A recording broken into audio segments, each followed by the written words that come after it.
Hi, welcome back to our channel. I'm Bjorn, and today I'm making a stuffing with sausage and berries. We use this stuffing as a separate dish and are actually not stuffing the turkey with it. This stuffing is super tasty and our guests always go back for another plate. Start by cutting off the crust on a loaf of a low-carb bread. If you don't mind the carbs, you can use any regular bread. Then cut the bread slices into half-inch cubes. Next, you place the bread cubes on a parchment-lined baking sheet. Then you bake the bread in the oven at 350 degrees Fahrenheit for about 20 minutes until the bread is toasted. After that, let the bread cubes cool on a cooling rack. Now you prepare the sausage mix.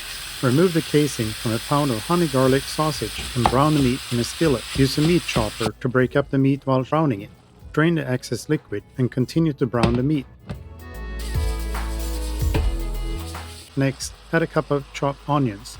Use the red onion for the added colors.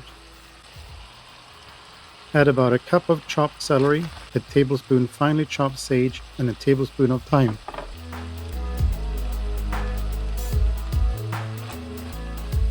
Mix all the ingredients and let saute for 10 minutes while covered.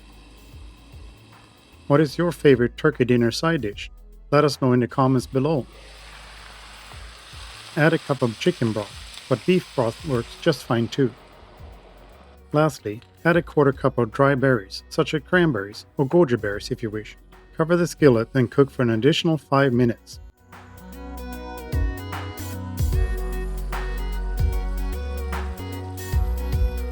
Now add the roasted bread cubes to a large serving bowl.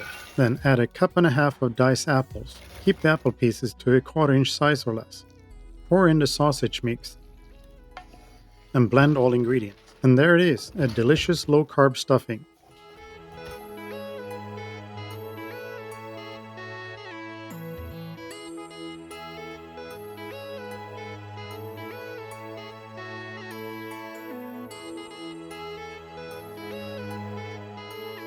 Thanks again for watching. Like and subscribe.